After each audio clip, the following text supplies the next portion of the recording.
இன்றைக்கி அவல் பாயாசம் செய்ய போகிறேன். அதுக்கு பார்த்திங்கன்னா 1 கப் அவல் எடுத்துருக்கிற சிவப்பு அவல். நீங்கள் வெள்ளை அவல் வேணாலும் எடுத்துக்கலாம்.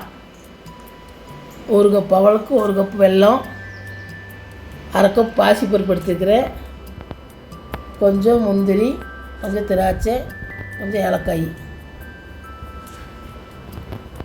இதோட 1/2 லிட்டர் பால் காய்ச்சி வச்சுக்கோங்க. காய்ச்சின பால் இதெல்லாம் போட்டு எப்படி செய்யணும்னு காமிக்கிறேன். அடுப்பத்தை வச்சு ஒரு வடைச்சட்டி வச்சுக்கோங்க. பாசிப்பருப்பு போட்டு வறுத்துக்கலாம். கொஞ்சம் லேசாக தீ வச்சு மணமர வறுத்துக்கலாம்.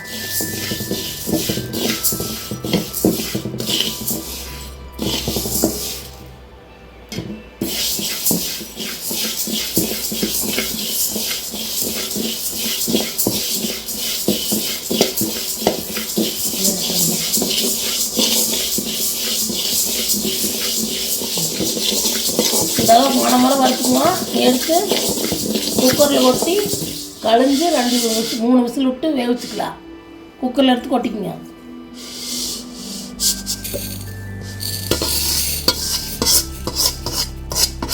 ரெண்டு டைம் கழிஞ்சிட்டு 3 விசில் விட்டுக்குங்க. பாசிப்பருப்பு கழிஞ்சு இன்னொரு அடுப்பில் வச்சாச்சு. அது ஒரு 3 விசில் வறுத்து வேகிட்டு நாம் இந்த பாத்திரத்தில் நெய் கொஞ்சம் ஊற்றிக்கலாம்.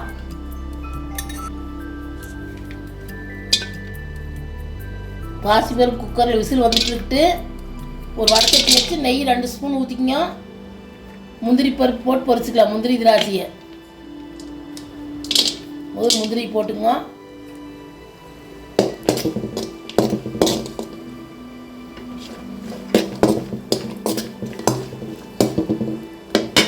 திராட்சையும் போட்டுக்குவோம். நல்லா பொரிட்டு ரெண்டுமே.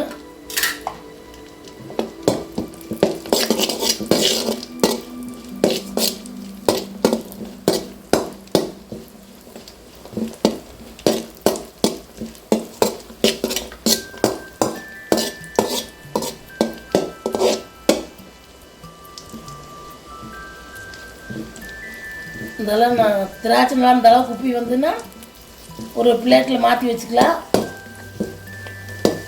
ஒரு பிளேட்டில் மாற்றி வச்சுக்கலாம்.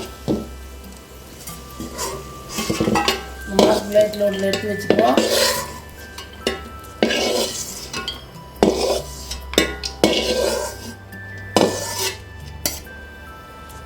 எடுத்து வச்சுட்டு இதே அவலை போட்டு வறுத்துக்கலாம். அதே நெய்யில் அவல் போட்டு கொஞ்சம் மணமர வறுத்துங்க.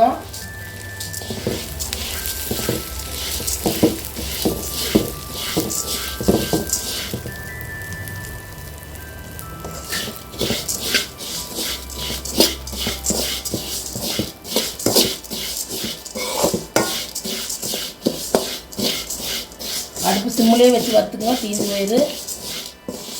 சிம்மில் வச்சு நல்லா மணமர வறுத்துக்குவோம்.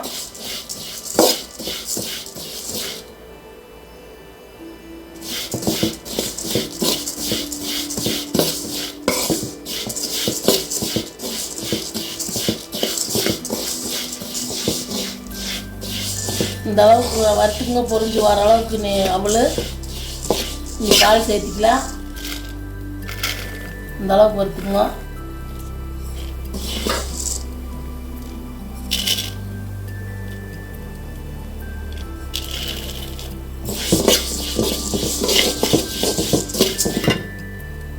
பால் சேர்த்தி பாலில் நல்லா அவல் வேவிட்டு பால் சேர்த்துக்கலாம்.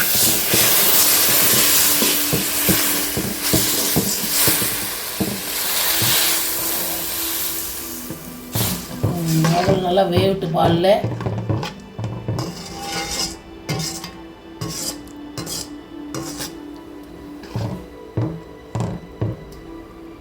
அடுப்பு சிம்மில் வச்சு நல்லா வேவிட்டு பாலோட கொஞ்சம் தண்ணி சேர்த்திக்கிங்க. நல்லா அவல் வேவிட்டு கொஞ்சம் தண்ணி சேர்த்தி நல்லா அவல் வேவிட்டு இன்னொரு பாத்திரத்தில் வெல்லத்தை கரைச்சிக்கலாம். இப்படி ஒரு ஓசியில் வெல்லத்தை போட்டுக்குவோம். இதில் 1 கப்பு தண்ணி ஊற்றிக்கங்க. 1 கப்பு ஊற்றி கரைச்சி ஆற வச்சுக்குங்க. இது நல்லா பாகுப்பதமெல்லாம் தேவையில்லை. வெல்லம் கரைஞ்சதுக்கப்புறம் வடித்து ஆற வச்சுக்குங்க.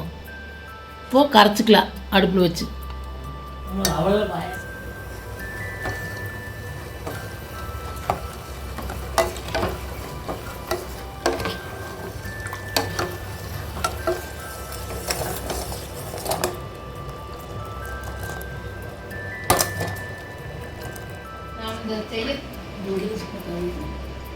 இப்படி வெல்லத்தை கரைச்சி ஒன்றில் வடித்து ஆற வச்சுக்கோங்க.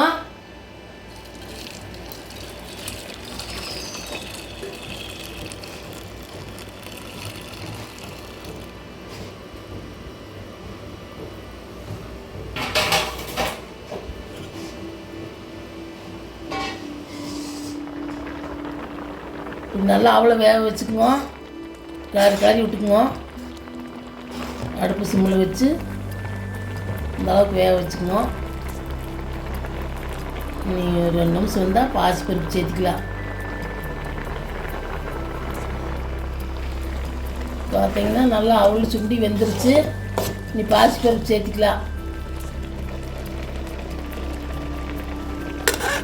பாசிப்பருப்பு சேர்த்து நல்லா நல்லா கலந்துட்டு கொதிக்கிட்டு ஒரு ஆறுன வெல்லத்தை சேர்த்துக்கலாம். நல்லா ஆற வச்சுக்கோங்க. சூடாக சேர்த்துக்கூடாது வெல்லத்தை. பால் குடிஞ்சு போயிடு. நல்லா வெல்லத்தை ஆற வச்சுக்கணும். ஆறிட்டு இருக்குது. ஒரு கொதிச்ச பிறகு வெள்ளைப்பாகு உள்ள சேர்த்துக்கலாம்.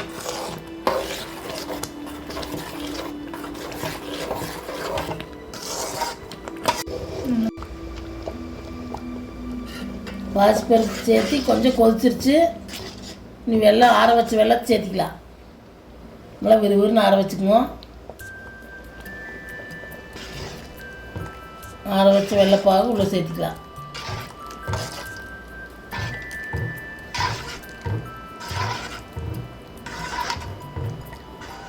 அடுப்பு சிம்மில் வச்சு சேர்த்துக்கணும்.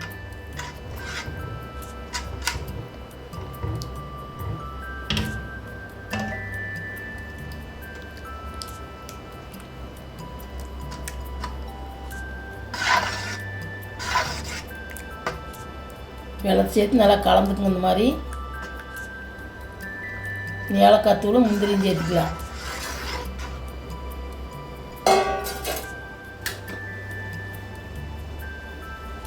ஏலக்காய் தூள் சேர்த்துக்கலாம்.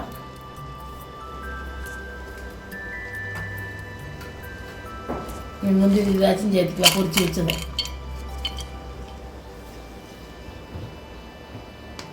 எல்லாம் சேர்த்து கொஞ்சம் ஒரு கொதிக்கிட்டு அடுப்பு ஆஃப் பண்ணிடலாம்.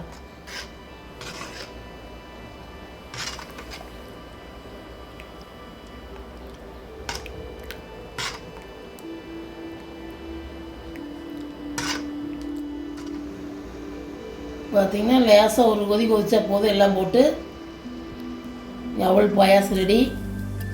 கிருஷ்ண ஜெயந்திக்கு வரது அது மாதிரி செஞ்சு பாருங்க. நல்லா டேஸ்ட்டாக இருக்குது. செஞ்சு பார்த்துட்டு வீடியோ பிடிச்சிருந்தா லைக் பண்ணுங்கள், ஷேர் பண்ணுங்கள், சப்ஸ்கிரைப் பண்ணுங்கள், கமெண்ட் பண்ணுங்கள்.